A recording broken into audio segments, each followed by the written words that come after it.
Hello, folks. Welcome to Between Awesome and Disaster. This is your host, Will Carey. I appreciate you being here. Hope you're doing well. Hope you're staying safe and taking care of those around you. Oh my, what a week! What a couple of days it has been. There is a lot to discuss before we get into the show today.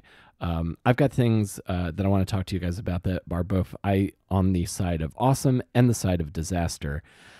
First of all, the awesome news, if you haven't heard my last episode, which was recorded on Election Day, and then we just had a real nail-biter of a couple of days of watching the news, but I am so relieved that Joe Biden is our president-elect, because to quote something my dad told me right after I saw the news and called him, this country was not going to, I don't think, survive another 4 years of Donald Trump. And I remember the second I saw the graphic come up on him on the news, just feeling this incredible sense of relief. And right after that is when I heard, and some of you have probably seen videos, I heard cheering outside my window here in New York City, which was something I never thought I was going to experience, like an event that led to a collective, like literally led to cheering in the streets. It was pretty spectacular, and an incredible moment that I'm happy that it left me feeling for the something that I hadn't felt for several years, which was hope and optimism. So I am thankful for the result, and optimistic about the path forward for the country, at least right now. We'll see what happens, especially leading up to the inauguration. But it's looking better than I think the alternative would have been. On the flip side, though, I did find out today, as of this recording, anybody familiar with the New York City comedy scene, beloved alt comedy institution, the Creek and the Cave, it will sadly not be reopening. And I first came to New York City 10 years ago and kind of turned up on the doorstep of the Creek, and I did hundreds of open mics, hundreds of shows there. My wife attended and participated in cookouts and won several cookouts at the Creek. I produced a show there for a number of years, and met a lot of my friends that are still my friends in the New York City comedy scene. I became a better comic for that place, and probably grew and definitely grew as a person through most of my 20s, because that place was there and allowed me a stage and an environment where I could grow as a performer. So I'm very sad to see it go. And I also want to tell one other quick story. The day my wife and I, Chelsea, got married, we took our pre-ceremony wedding photos in front of the Creek and the Cave, and the marquee that was done for us was, "Tonight, the wedding of Will and Chelsea," and it meant so much to me to be able to have photos of my wedding at the Creek. And anyone who's listening to this, who knows her, would probably know that Rebecca Trent is one of the nicest, most wonderful people in the New York City comedy scene, and she was there, and she straightened my tie in between photos, which I'll never forget. And you can listen to Rebecca and I chat from an earlier episode of the podcast at the beginning of the summer. But as sad as I am to see the Creek go, I know that she's going to stay in comedy and continue on and build something great. I will also have a link for a GoFundMe in the description of this episode, because the financial burdens of being a small business owner during COVID,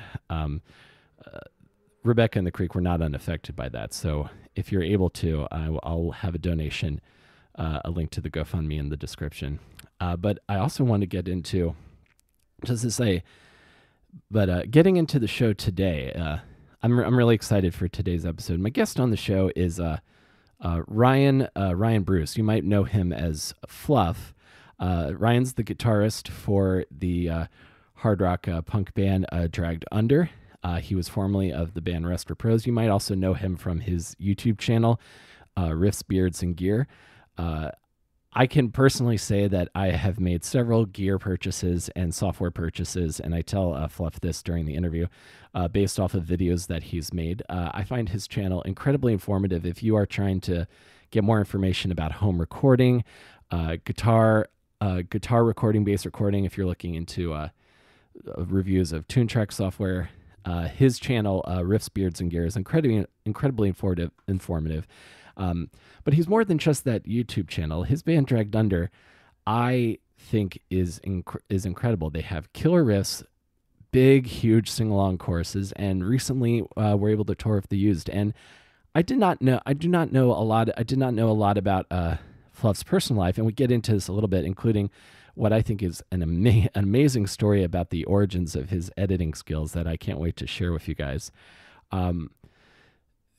Overall, he's been a fountain of education and advice for me, especially as I've doubled down on trying to teach myself home recording in quarantine and in the time of the pandemic to continue to be creative. So, if you guys have not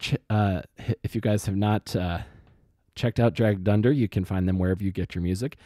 Their newest single, which is a Christmas song, will just have been released. It's out now by the time you're listening to this. And Fluff and I had just a really great chat. I love, as you've heard on the show, chat and music. And I appreciate you guys for indulging me and up here at the top. And we'll get right into this. I'll chat with you a little bit at the end of the show. And thank you guys again for being here. And let's get to my chat with Dragged Under guitarist and YouTuber Ryan Fluff Bruce.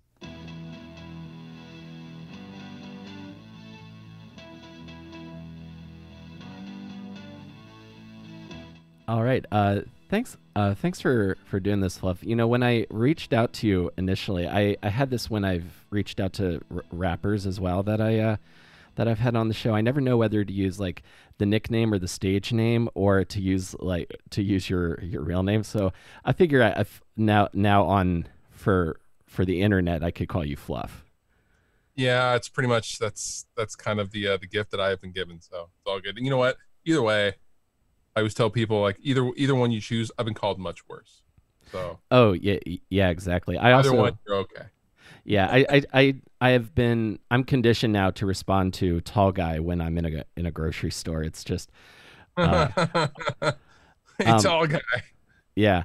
There is a lot of your advice, because I see you're in your studio. I'm in where I do my music. I'm at my like creative desk also. There's a lot of you and Glenn Fricker's advice in this room. I'm talking to you. I've got the Focusrite 2i2 from him, and then you can't see it, but I have that Digitech drop pedal as well, because I don't want to get. I only have a few guitars and I can't get them all set up for like lower tunings. That's a great pedal.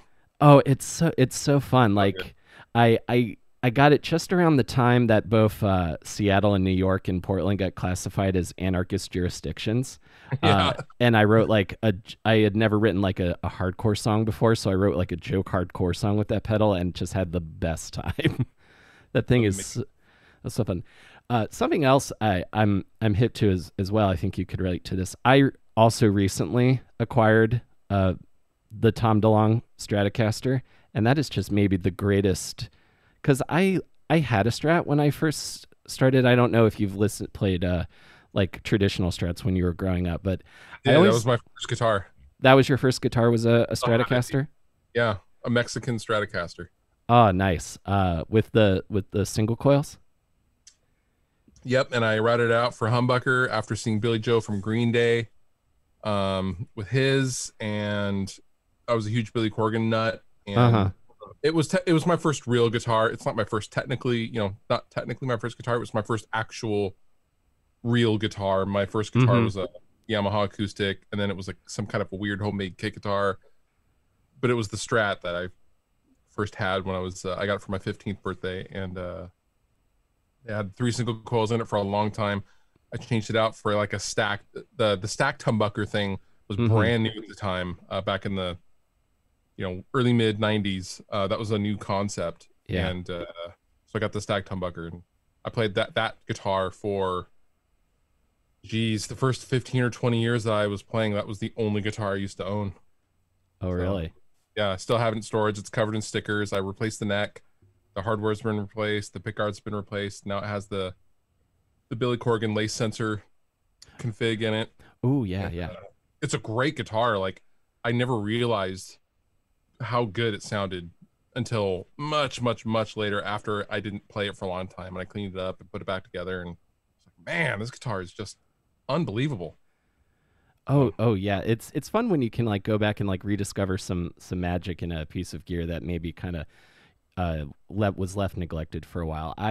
My oldest the oldest electric guitar that I still have is my Epiphone Les Paul Custom that got submerged during Hurricane Sandy in my mom's basement, Oh, like completely underwater.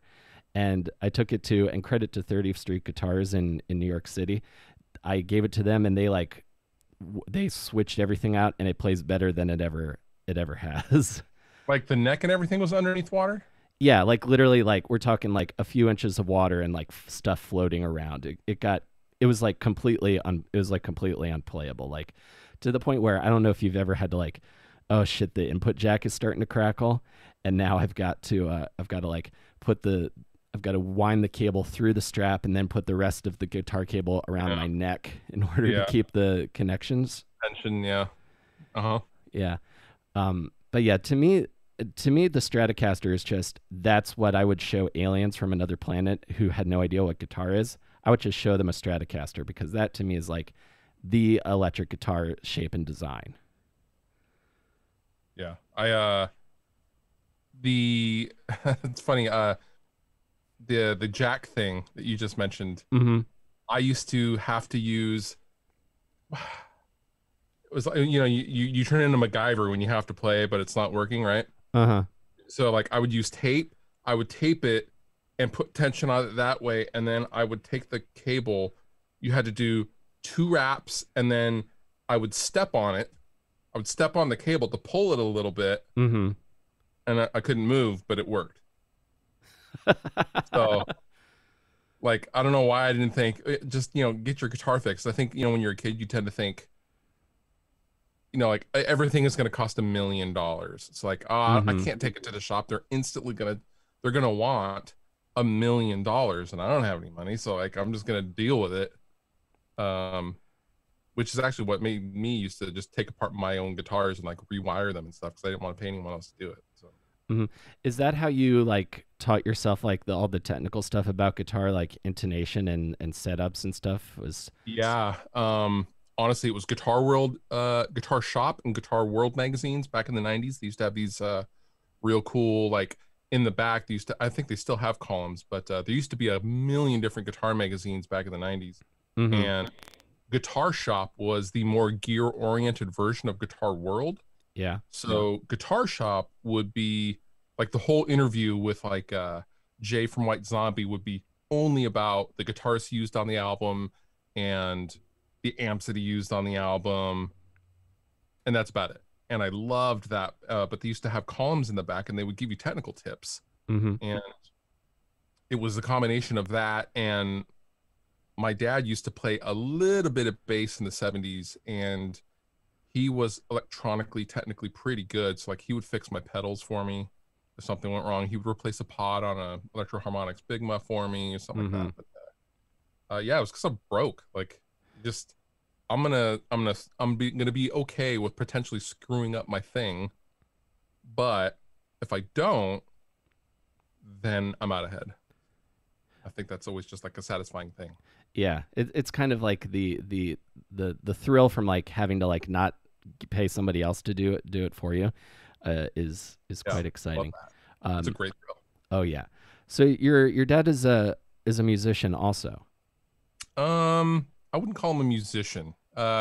He plunked around in high school on the bass, and that was pretty much the end of his musicianship. His little brother, my Uncle Mike, was the musician. He has I think he has a master's in percussion, and he owned his own mastering studio for a long time, and also was the house engineer for a studio up here in Seattle. He doesn't do that stuff anymore. He's an audio engineer at Microsoft now, and he was like Oh. responsible for the audio side of the Microsoft Connect.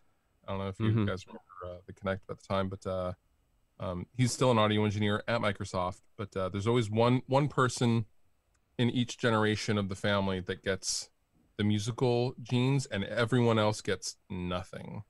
Mm-hmm. Like the rest of my family don't have a musical bone in their body, but me, my uncle Mike, and then my grandfather's older brother, he actually fought in World War II, got out of World War II, became a test fighter pilot, Uh-huh. uh, and then went to work at NASA. He designed the circuit board for the original lunar rover, and then he got bored.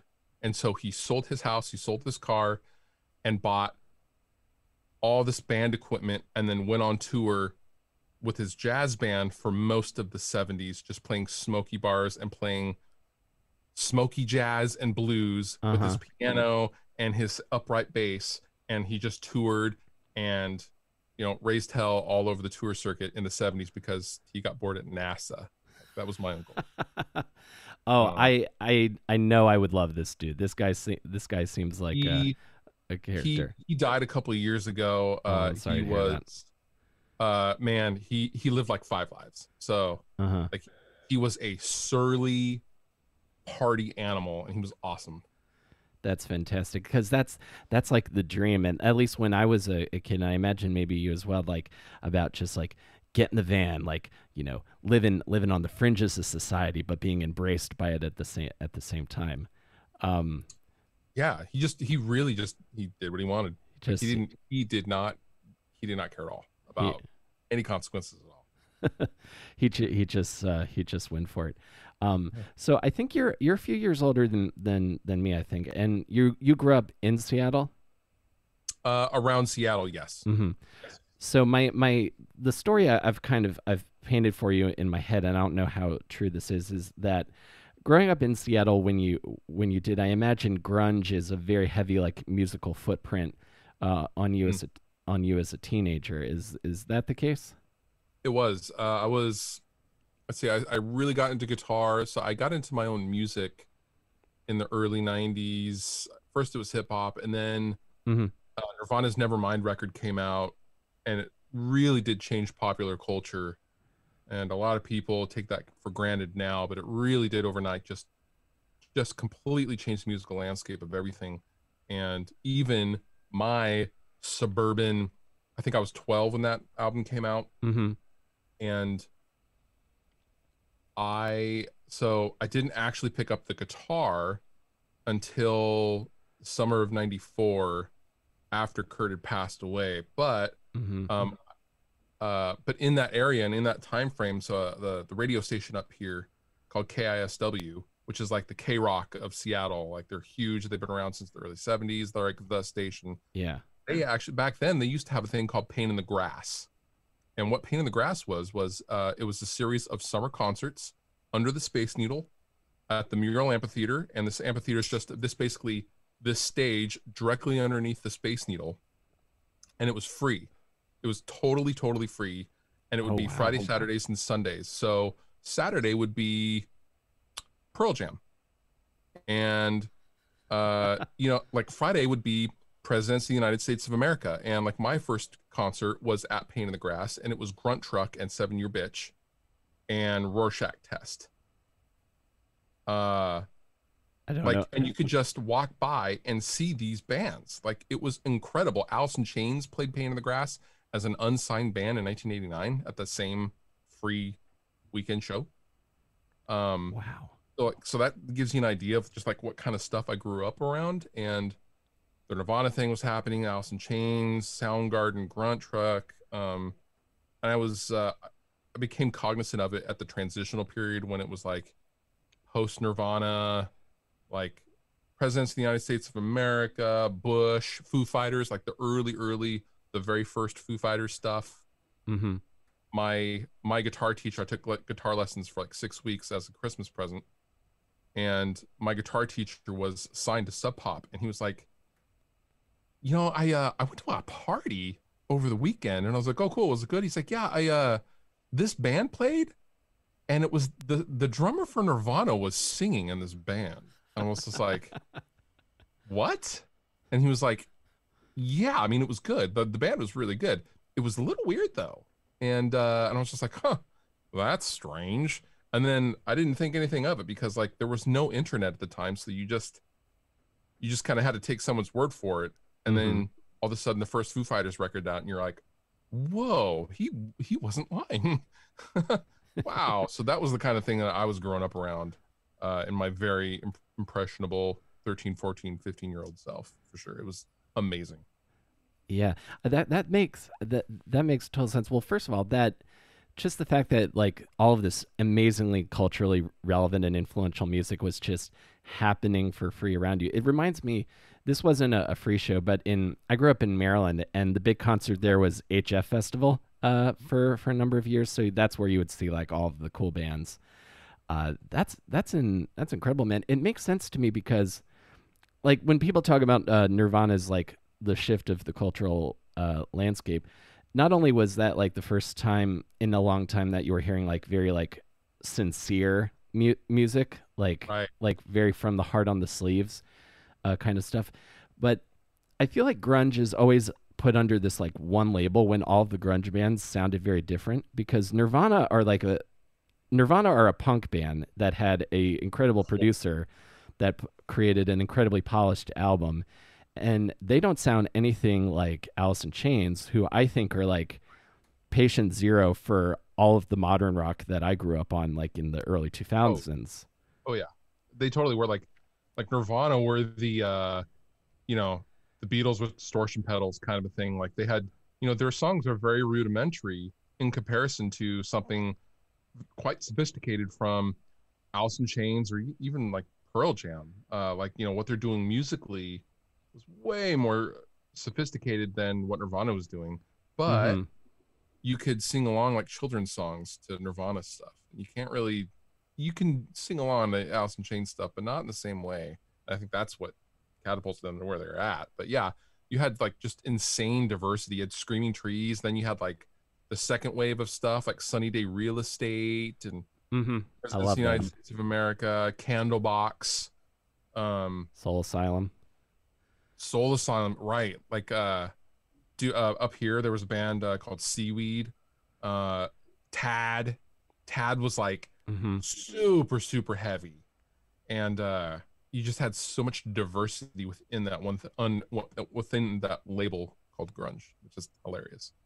Yeah, and then like I feel like I always put Smashing Pumpkins under that label also, but I always I always think of them as like a heavy shoegaze band. Like they had Totally. like there was that they had like fuzz and like delay pedals. I went through a period because lots of the local bands I saw kind of when I was in college kind of overused the delay pedal a little bit, like during the like Circus Survive days. But Yeah. like but that like that huge like wall of that huge like multi-layer like wall of sound. And when I listen to the bands you've been in, I hear those like those like I hear those two influences. Like Dragged Under, I feel like you have like some songs that are very like kind of punky in tempo and melody, but then you have these big like rock rock choruses. Have you ever seen the video of Dave Grohl and Kyle Gass? They're at backstage at some festival, and they're Yes. the one he, Bumper sticker. Just a bumper sticker. just a bumper sticker. That's I thought of that when you thought of Nirvana, because like, yeah, you just kind of think of a bumper sticker for the song title and say that a bunch in the chorus, and you're good to go. Uh, Life's a bitch. and when did you realize I'm gonna be a musician? When was the did you have like a moment when you said I'm gonna pursue this? Um, so I always like to think of my musical life having two phases. When I was, I don't know, 14 or 15, I Mm-hmm. thought, man, this is something like I feel like I'm okay at, but I like doing it enough where it wouldn't really matter like if I was like rich or famous, if I could just get by just being able to do it, I would be okay. Mm-hmm. And that was kind of the first phase. Was in a bunch of bands in high school. After high school, my girlfriend at the time got pregnant with our daughter, Mm-hmm. and that kind of had to be put on hold for a couple of years. I worked on cars, and then I got an opportunity to move down to California and record at Sound City, where Nevermind is recorded. Oh, wow. That's got to be And awesome. yeah, it was pretty cool. So I moved down to California in 2005 when I was 25 years old, Mm-hmm. and was down there for a year, ended up losing everything. I was homeless, and that was pretty much the end of the first phase of the musical career. Uh-huh. And then I gave up, moved back home, got a job turning wrenches again. It was a few years when I went to Boeing and got married. Marriage fell apart. The job I got let go. I got fired from Boeing for basically going on Amazon and buying socks. They let me go for that. Jesus. Yeah, it was hilarious. But that was in 2015, and in the same month, my marriage ended and my job ended, and I thought I'm gonna go back to the music thing because the YouTube thing had started a few years prior to that, but it wasn't full time and it wasn't super serious.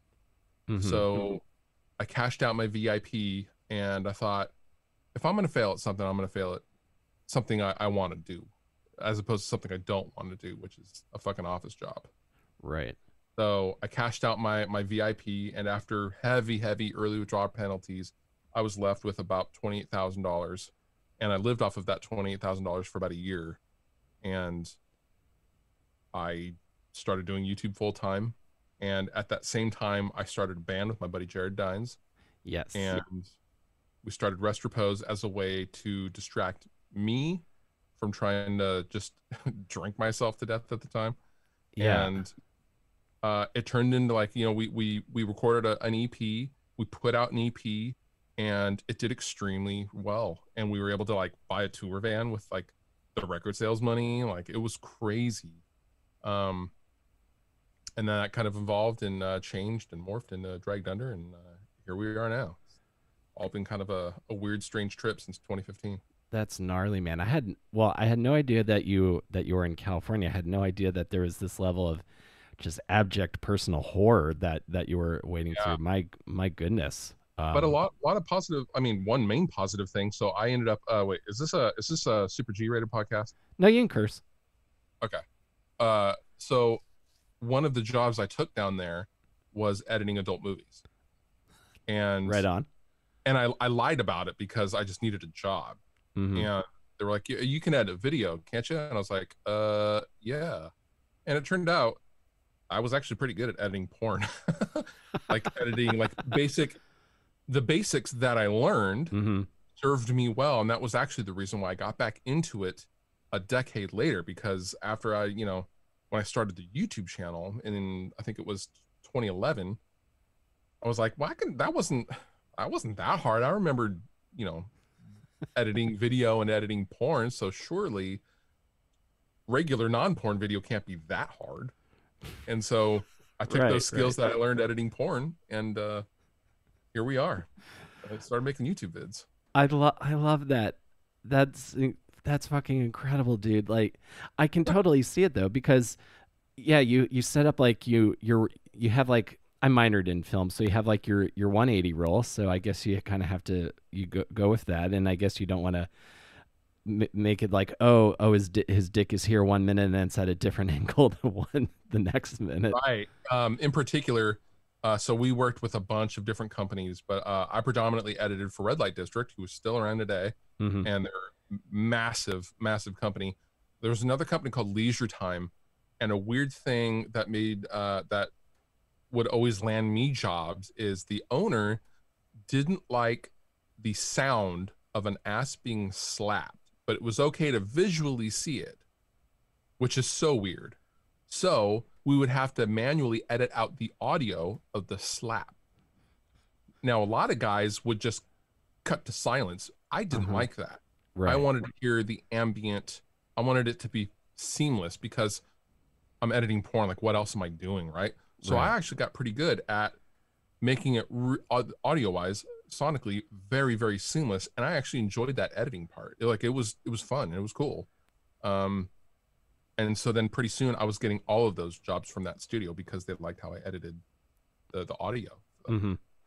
Yeah, that makes total sense, because again, you don't want to pull people out of the moment, so to speak. I just Yeah. I love that I can just imagine, this, like, I'm imagining this, like I hear stories about these like crazy like 60s like Hollywood movie producers. Imagine a guy like that is like, I don't like the sound of the slap, but I Dude, know. that's exactly what it was.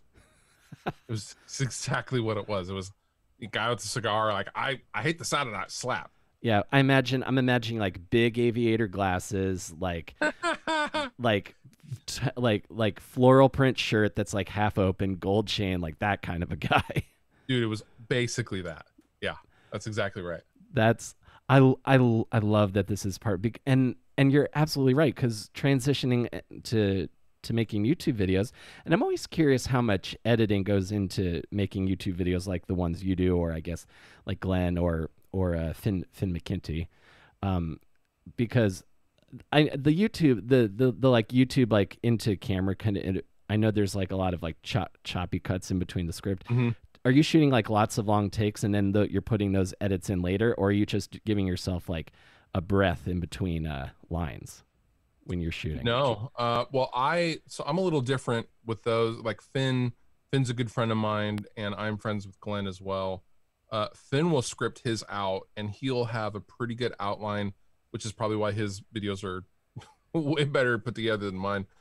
Mine, I can't do the script thing. I can do it like an outline, and I'll hit individual points, but I can't like read off a teleprompter. I've never been able to do that. Everything is off just like what I'm feeling at that time, which I think gives it a way more hangout feel.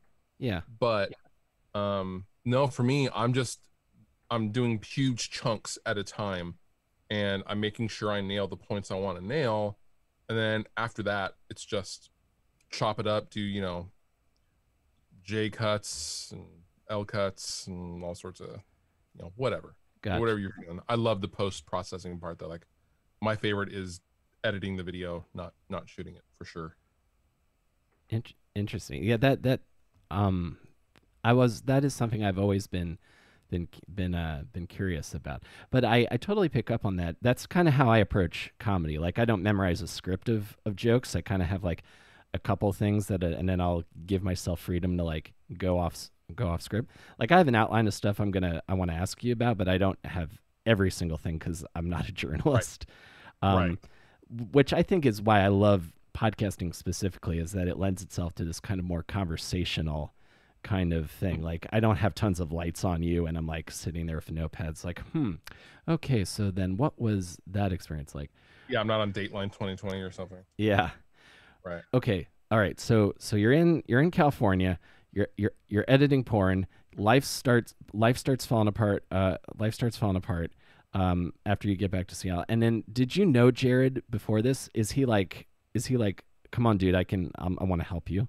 Like, what is that moment leading into Rest Repose? So I had done the YouTube thing, and I was doing it for a couple of years, and I don't know what I had at the time. I think I had like 70,000 subs, something like that. And I was doing okay. And Jared had yet to start.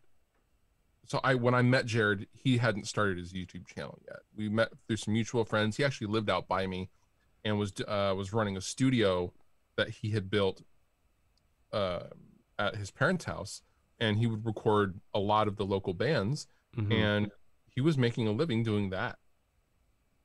And he made his first like super viral, his 10 styles video. But I knew him before that a little bit, and he made his 10 styles video. He blows up, he starts doing the YouTube grind, and we just kind of, I don't know, we didn't have anything else better to do. So he would come over, we would drink a couple of beers, order some sushi or go get sushi, and then kind of pluck around on a guitar. And I was drinking a lot. My life had just completely crumbled, and I just didn't know how to really handle any of that stuff. And he was just like, well, you have all these riffs for this YouTube channel, like for your channel, for like your demos, like, the tunes that you you do to demonstrate like the amps or guitars or whatever. Why don't we turn some of those into songs and just let's just play them and like maybe get a band together and just see how that goes, and like for fun, like let's just do it for fun. It won't be a serious thing. We won't do any touring. I was like, yeah, let's do that. Okay, cool. Mm-hmm. So I hadn't done a band in 10 years at that point, and we just started. We put together a couple of songs using mostly the riffs that I had from the YouTube channel, and that was the Sleep City EP. And we got another guitar player, Tony, who is now Drake Dunder's singer. Mm-hmm. And I put out basically a post on Facebook, and he messaged me and he said, "Hey, I'm your dude." And I was like, well, anyone who says I'm your dude is not my dude. Uh-huh. So fuck off. And he was like, he didn't even say anything. I wasn't super mean to him, but I was just like, thanks, no thanks. And then I think like a couple of hours later, he had sent me a video of him playing the tunes, the demo songs from my newest 3 YouTube videos or something like that. I was like, okay, well, you can audition. And he came down and auditioned, and he was a handsome dude, and he looked the part, and he was a great guitar player. Don't tell him I said that, but okay. he was a great guitar player, and that was Rest Repose. It was cool. That's awesome. That's a great way to go into a project. It's just like, fuck it, let's just have fun. It's always like the things that you go into with no expectations or goals of like going play of hitting a certain level that hits that level. Yeah, I mean, I had nothing to lose. Like I lost everything. So it's just like, yeah, okay, let's do it. Let's see how it goes. Mm-hmm. And did like you and Jared's and YouTube following kind of help the EP? When did you start noticing that the EP was really taking off? So we didn't know. So nowadays, like release strategy and marketing, all this stuff, you won't see anything released in the month of December. It's very, very rare. Like a single or something, like my band has a single coming out in a couple of days. But yes, I saw that. Whole albums don't generally come out in November, like right before Christmas. And we didn't know that. We don't know anything about releasing albums. So we got it done. And by the time we got the EP done, we couldn't find a singer forever. We finally found a singer, Vince. We get the EP done, and we put it out December 15th of 2015. And the way the record sales reporting works is you basically have to wait a month in order to hear anything back. And we promoted it. We made a video for the first single off of the EP. We put it out, and it did really, really well. But beyond that, we didn't really. It's like, oh, whatever. Well, it's Christmas time, Christmas break. See you guys next year, or whatever, kind of a thing. And then a month goes by, and like mid late January, I log into our DistroKid account, which is what we use to kind of put out the music digitally. There was like $3,000 waiting there for us. Wow. We were like, what the fuck? Like, holy shit! Like, what happened? And it was and when we put it out, it charted on iTunes, the alternative chart. It got to like number 11. Oh wow. But that was only because nothing else had come out. Like, it's not like it was some crazy selling like hotcake kind of a thing. There's nothing else coming out. Like, we had no competition. That's why. But we didn't know that at the time. But it didn't matter. We charted, and like we got the attention of a lot of people, and it was cool. And the songs were fun to listen to. So we thought, wow, we should let's play some shows, and let's maybe, I don't know, how do you even tour? And like we had a booking agent reach out, and like he booked our first tour, and we did the first tour, and we were off to the races, man. It was crazy. That's awesome, man. That's so cool, because that's what like people do nowadays is you put stuff out, and then you hope that enough people like see it and care about it, that you could go and do that you can go and do shows and things like that. That's how I view this. That's so cool that happened for it. So Rest Repose goes out, and I listened to the other album you put out after that EP, which I hadn't heard before and really enjoyed today. Again, like I thought all the guitar tones were great. The orchestral version of that one song was awesome. So I was very into it. Oh, was that Retrospect? I think it was. Yes, that's it. So I really dug the I dug like the arrangements of the song. If I could ask you a question about songwriting, I know you typically have played in like two guitar bands, and I know are you more of the rhythm player? Because I'm trying to get better at, like, I can write pretty good songs, but I'm trying to get better at like finding like cool little lead things to do. So I was curious how you approach like filling up a song or like expanding on a song from the basic idea. Yeah, I would. So how I've always looked at it as we have the main rhythm, we have riffs, and then we have the melody stuff, which is going to be your octave stuff, your everything adding melody to the main idea, that it is not some widdly guitar shreddy thing. Yeah.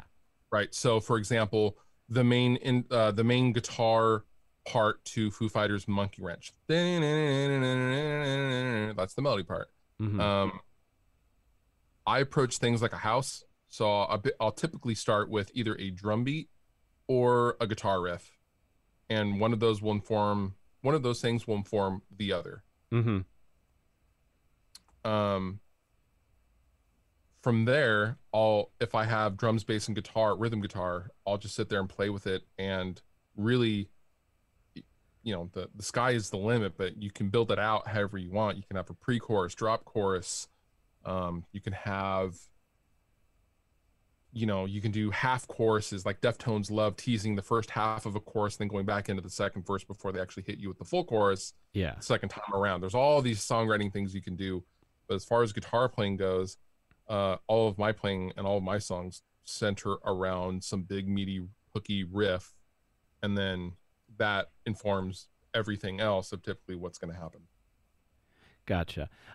Another embarrassing question, because I've been really honing in on like home recordings during COVID. When you're writing a song, how do you usually determine how like the beats per minute? Because I'm trying to get better at playing to a metronome. So like when you're coming up with an idea, or you have a riff, and then do you just kind of sit there and go, no, too fast, no, too slow? There we go. So in Rest Repose, it was always too slow. And I typically will always write a riff about 5 to 10 BPM slower than what it ends up being, because for whatever reason, I always think stuff sounds cooler slow, which is not always the case. With Dragged Under, we very much, instead of writing in the studio or for the studio, it's the total opposite. We write for the live show. Right. And so, for example, if we're choosing a BPM of a song like Hypochondria,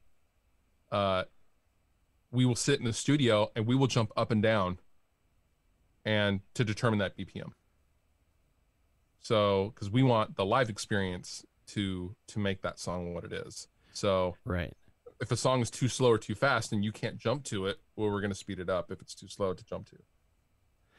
That is, I'm going to start doing that. That's seriously, that's what you do. That's awesome. That's a brilliant idea. I just started thinking when I was talking to Nick from Hippolytes, because they have one album that's a lot slower, and he was talking about, yeah, those songs are good, but they're slower. Like they don't go off as much live. That's a brilliant way of doing it.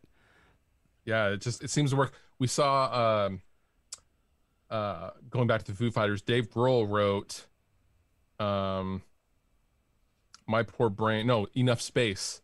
That's how he wrote Enough Space. By just jumping up and down in his hotel room, because he in Europe, kids don't mosh, they just jump up and down. So that's what I don't know, man. It's a surefire way to write a great song, at least tempo wise. That's awesome. It's interesting, like comparing it to how the crowd reacts. That made me think of the craziest I'm going to go off slightly on a slight tangent here. I'm not sure what the craziest pit you've ever been in is, but to me, the most unusual pit I was in was at the Electric Factory in Philadelphia. I saw Thursday and Rise Against, which was a great show. And Rise Against, that was fun. That was running around in circles and falling down and getting picked up and all that. When Thursday came on, because they're kind of like they don't have like traditional like song structures really. I don't think so. I kind of it was a lot of like pushing and I felt like I was in a wave pool with of people. It was just a lot of pushing and almost falling and coming back. It was strange. That is that's cool though. I like it when that happens. It's way better than the violent stuff. Oh yeah, I hate the violent stuff. I got hit in the head at Hawthorne Heights at Warped Tour. And I was like, these kids need to chill out. I saw the Deftones a couple of times on this tour, but they had an album called Around the Fur, and I saw them probably 3 or 4 times in 1998, and the wildest mosh pit I've ever been in was at a Deftones show, and I actually got a concussion. Oh man. I got a steel toe Doc Martin to the back of the head, and I was out, and I was down like a cheap suit, and I had to crawl out on my hands and knees, and I laid there in the back of the auditorium, and I was like so out of it, I didn't know I had a concussion. And then all of my friends saw Chino and the Deftones dudes hanging out next to their bus after the show, and they're like, dude, come on, we gotta go hang out. Like they invite us to like just come hang out, and I was just like, I can't, like my head feels like it's gonna explode. And I drove us home. I was the designated driver, so I drove us home. I immediately had to go to the hospital, and yeah, it was a really, really bad concussion. Oh god, that sucks. I've Horrible. Oh my god, steel toe Doc Martin. God, I'm sorry that happened to you, man. Happened. It's the price we pay, right? Yeah, you got to do it sometimes. I was in a wall of death at a 700 capacity club at a Shinedown concert once, and I was frightened, but it was it was like my third day of college, and I was just all right. I guess this is what I do now. And then how does Rest Repose like wind down? Because I feel like in my head I think that Jared starts like going harder on YouTube. Is that how? Yeah. It was a few things. I think Jared never really liked touring. Mm-hmm. Like he's just like, what's his reason to tour? He can make a very good living and be totally comfortable making YouTube videos. And that was like in the prime of his YouTube channel. And the rest of us really, really like touring. And, me and Tony specifically just have always we're road dogs, and we just love the grind, and we just love playing live. And after touring on our own for a few years, we did this huge US tour, the American Safari Tour. It was very successful, but we didn't like that we were always that YouTuber's band with the other YouTuber.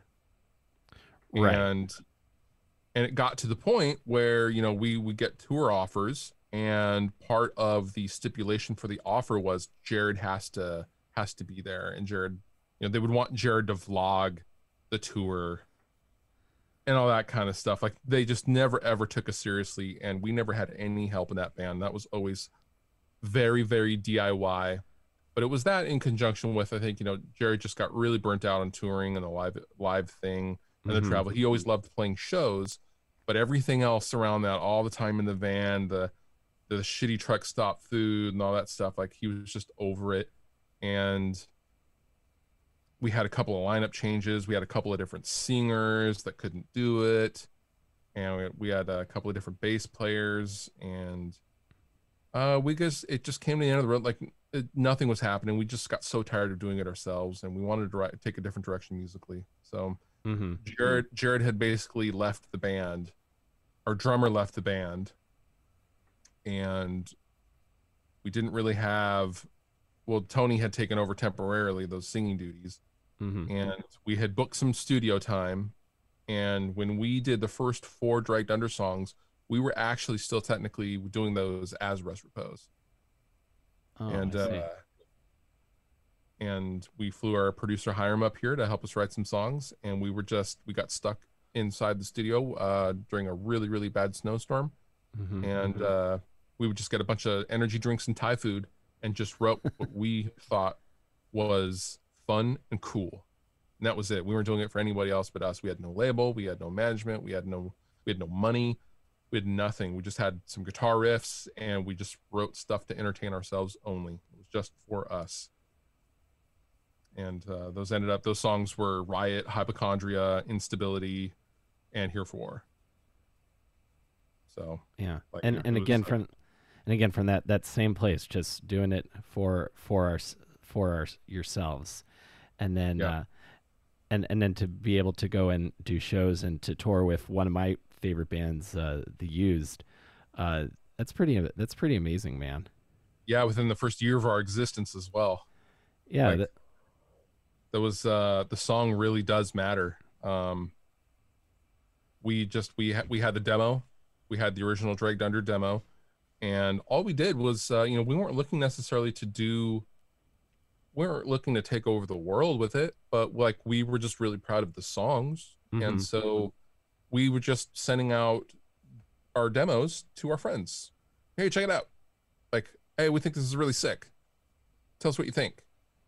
And like all of our friends were just like, yo, like this is like really good. You guys should actually make this a band. We didn't have a drummer. We didn't have a bass player. We weren't an actual working band. We were a couple of guys with some songs. That was it. Yeah.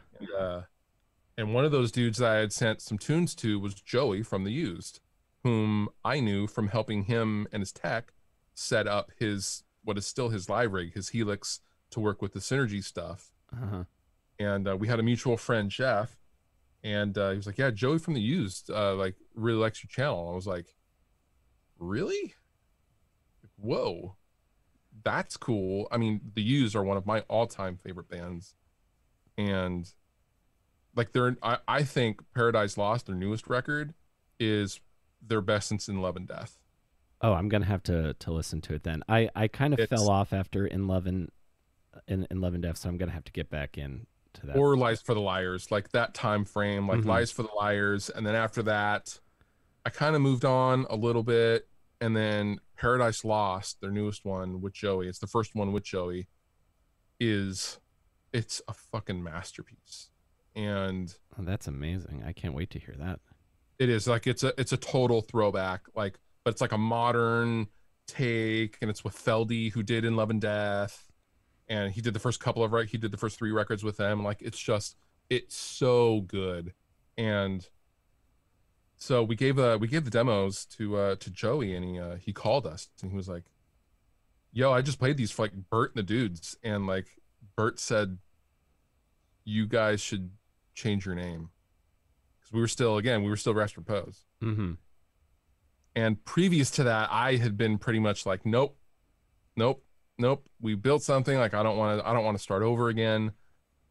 And then Bert McCracken said, you should change your name. And I was like, yep, absolutely, we should. That's a great idea. Right? Because if Bert McCracken is gonna tell you anything, you listen. And just have so much respect for him and the band. We're just like, okay, cool, let's start over then. And we started completely over. And it was so Joe was just like, let us help you, let me help you. And Joey's still our manager to this day, and he's our fighting champion, and he's such a lovely human for it. And yeah, man, that's pretty great. That's spectacular. I love that because you hear so many horror stories about other genres of music and record labels and stuff. I always love hearing these kinds of stories. I was actually watching your video about his STL Tone Hut presets. And they sound so good, because like when I was like, okay, I'm gonna figure out home recording, I didn't even really know about amp sims. To me, the height of like guitar gear was still the Line 6 HD 147 that is collecting dust in my mom's house. That's really cool, man. I can relate to that. Frank Turner told me that the name of this podcast is cool, so I don't care what anyone else says for as long as I do this. He said Right? it was cool. So Just need that little bit of validation. You're like, all right, cool. I'm all set. Absolutely. And you guys have a new single coming out on Friday? We do. We did a Christmas song. So back when it was still summer, so we got off the Used tour and we signed with Mascot Label Group. A lot of people, I think they're the biggest label that no one's ever heard of, because they put their artists out in front, which is what we loved about them. Mascot are responsible for like the Gojira stuff, Volbeat stuff, POD, Joe Bonamassa, all these, Blackstone Cherry, 10 Years. They have an amazing roster. And we signed with Mascot, and over the summer they were like, hey, you guys want to do a Christmas song for like a comp thing we're gonna do? And we were like, what? No. Christmas song, that's not punk rock. And they're like, well, you can do an original if you want. It doesn't have to be like a cover of Silent Night or something. And we were like, oh, so we can do like a cover of like How Much We Don't Like Christmas. We're like, yeah. And like, they're so supportive. So we did. We wrote an original song, Christmas song, about how much bullshit there is for Christmas in the Christmas time, and the corporate stupid not wanting to spend time with your family, Christmas card stuff, all that stuff. It's funny. It's very tongue in cheek. Tony and Hans really, really killed it on the lyrics. It's just such a hilarious song. I laughed out loud. I still laugh out loud when I hear it. That's I can't wait to hear that. I will tell you the one Dragged Under song I listen to and laugh a lot is Chelsea, because my wife's name is Chelsea. It's funny. Our manager Joey from the Used, his wife is named Chelsea. Oh, as well. Does she think that song's about her? I mean, Joey likes to be like, oh, no. They wrote a few, honey. No, I don't know if he does that or not. But our singer's fiance is named Chelsea, and she's awesome. And yeah, so there's a lot of I was not aware of all the Chelseas in the world before. There are so many. There's also a Mest song that she likes because it mentions Chelsea, and then I think the King of Lower Chelsea by the Gaslight Anthem, a criminally underrated band, in my opinion. 59 Sound. Oh man. Oh yeah, dude, we flew to Chicago when they were doing the 59 Sound reunion tour, and like. Wow. And like Joe Sib, who owns Side One Dummy, but he's also a stand-up comedian, opened. That was maybe one of the greatest shows I've ever been to. I also just watched Fallon do a live stream where he did all of American Slang acoustic. Yeah, that's cool. It was incredible. Like when they're such an amazing band. And the other cool thing I will say is like, about the name changes in a way, I wonder because if you were labeled this like YouTuber band with Rest Repose, I feel like now with Dragged Under, the way I've always looked at you is like, oh, that guy from Dragged Under has a very cool and informative YouTube channel. I have bought so much TuneTrack software based off of. I would tell Bill from TuneTrack that. That's amazing. Yes, let him know. Yeah, tell him that Will Carey from Between Awesome and Disaster has Easy Drummer, Easy Keys, and is getting a whole lot more for Christmas because of Fluff.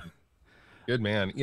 We always wanted to be the band that was given its respect based on the work it had done, not because some YouTube guy is in it. And I am totally into the idea of, like a lot of our fans don't even know that I have a YouTube channel, and I love that. I love that we get people all the time coming up to us going, "Oh man, I had no idea you had a YouTube. Dude, you have a YouTube channel. It's pretty good." I'm like, yeah, I know I have a YouTube channel. Yeah, it's how I make my living. Like Tony manages me. He manages Jared. He manages Glenn. He works on behind the scenes for like all of my YouTube stuff, Stevie T's YouTube stuff. Like this is is who we are. You know, we get and understand the social media aspect of the world, and but it's pretty cool to be validated and for people to genuinely just like the music that you're making. Oh yeah, and you and I find like a lot of inspiration from like you and the YouTube cohorts. That's why I'm not asking like advice on growing a YouTube channel, because you already I saw you wrote on Facebook, like you shared a memory of like a time when you had, I think, maybe like 58 subscribers, and Yeah. you wrote back, and the advice is just keep putting stuff out. Just keep going, dude. That's Uh, the most simple advice is keep keep doing stuff. yeah, just keep going. I'm very happy for your success, man, and also for the glut of wisdom and information, because like I taught myself how to podcast on YouTube, like yeah, and again, like all this guitar gear I have, all this software I have, I was like, I need like the equivalent of like a cool guy who owns like a garage to tell me all this stuff, and you're that. To me, you're the guy with the at the guitar shop who knows everything. Thanks, man, and thank you for sounding good and not using a set of fucking Apple, you know, headphones as your microphone in a really echoey room, dude. I don't actually listen to a lot of Oh podcasts my anymore god, because I can't stand the audio quality of 98% of them. I am 100% with you, because my day job is in podcasting also, and I have to listen to Wow, lots of stuff that's recorded. I hate that blue. These are the Blue Encore 200. This is a Blue Encore 200, which I love, but the this is like great, Mike. Yeah, but like the $50 like I hate USB mics. I'm like, you need to get an audio interface. You can get one for $100. Um, right. so I really appreciate appreciate that. And again, coming from you, especially, like I consider you like an audio professional. Especially appreciate Thank that. you. If you haven't checked him out already, my buddy Bandrew from Podcast Stage. I don't know if you've seen his YouTube channel. Oh no, I don't think I have. All he does is review microphones, like in a podcasting situation, Mm-hmm. and it's so brilliantly done. And I highly recommend Podcast Stage. Podcast Stage. Okay, cool. I am All in going. one word. It's so thorough and good with the microphone. He is the best for microphones. Fantastic. I am definitely going to look into that, because I'm trying to figure out how to record acoustic guitar better. I have a Shure SM58, but I see lots of people like that play acoustic and get vocals at the same time, and I have no idea what mic people use to do that. So I'm definitely gonna check that out.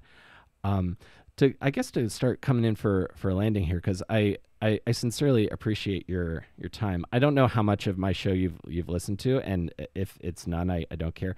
A recurring theme is I've traveled in Japan, and it's like maybe my favorite thing I've Yeah. ever done, other than, like big life stuff like marrying my wife, et cetera, et cetera. I love your Japan vlogs from a few years ago, and Thank you. they kind of took me right back there. I would love to ask you about your experience traveling in Japan and what it was like for you, because to me it was one of the most amazing experiences of my life. Um, it was definitely one of the most amazing experiences of my life, especially to go over there. I had actually never been anywhere internationally in my entire life before that. Oh, really? No, I'd never done anything like that. I'd never been outside of the United States. And going over there was such a life-changing experience with the culture and the people. Um, and I had severe jet lag. So I would wake up at like, 3 a.m. their time, Mm-hmm. and I would go and walk around the empty city before there was any traffic, any people walking by, and the weather was overcast, but it was decent. And I would just walk around with my camera, and I got to do that for 4 days straight, and I didn't sleep at all. And it was amazing. I just like there was so much to do and see. I was just having such a blast. I actually think about it pretty often, and I just the people there are so wonderful and nice, Mm-hmm. courteous and sweet. I actually I tried to do it with one hand because I had a coffee, but my tripod came down on the webbing of my hand in between Mm-hmm. my pointer finger and my thumb, and I started bleeding. And strangers out of nowhere start taking out bandages. Someone else had some sanitizer or some cleaner, and they start cleaning me off, and then they bandaged me up, never once saying anything to me.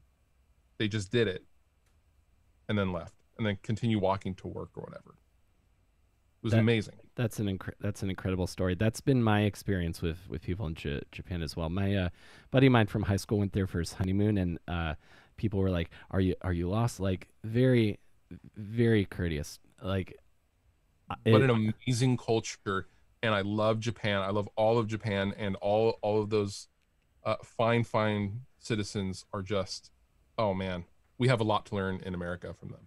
I agree. I agree 100%. Like, especially, like, I think about that a lot, especially in terms of the pandemic response.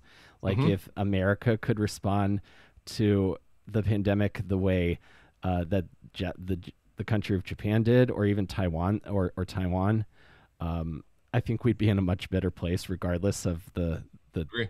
person, the president.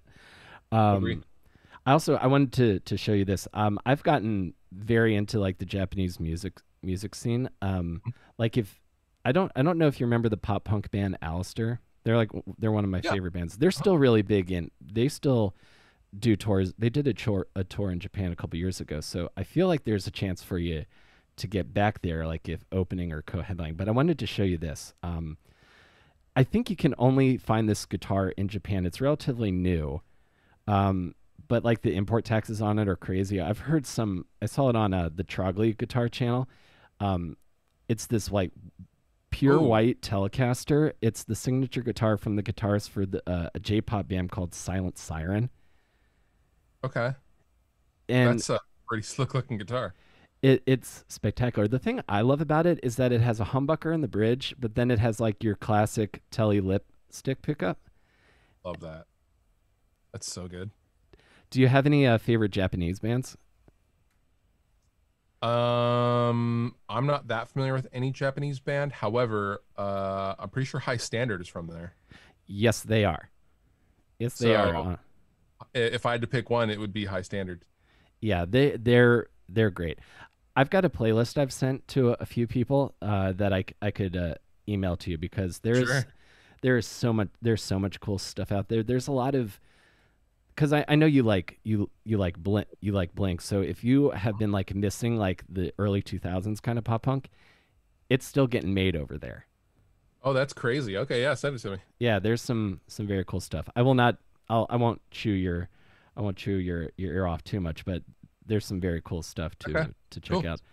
Um, Fluff, I really appreciate your time talking to me today. Is there anything else we can plug before we get out? We've got the new Dragged Under single on coming out on Friday, so this will be out on Monday, so it'll be out already. And is there Hey, anything yeah. else coming up? The single's coming out in conjunction with the deluxe version of The World Is in Your Way, with two new songs on it, Feel It and Just Like Me, and it is also now out on vinyl for the first time. Oh, So awesome! yeah, if you're a vinyl nut like I am, you can go and get the record on vinyl. Very very cool, man. And do you have plans for the next album or the next EP for Dragged Under? The next record is musically pretty much all written, and the music for it is pretty much all recorded now. Awesome. So it'll be a while before it's out. We're not going to put it out until we're touring again. But and Hmm. Tony's still sitting with it lyrically, and he's still writing. So it's half done, you could say. Very cool. I also wanted to let you know that the riff that you had for the Tom DeLonge Stratocaster demo, I think Hmm. that could be a really good song. Maybe like if you do a slightly heavier version of that, I think you could turn that into something cool. It might be. Never know. Very cool, man. Well, Fluff, I really appreciate your time and candor, and I enjoy your stuff, and I look forward to hearing more of it, man. So thank you so much for this. I sincerely Yeah, man. appreciate it. Yeah, thanks for having me.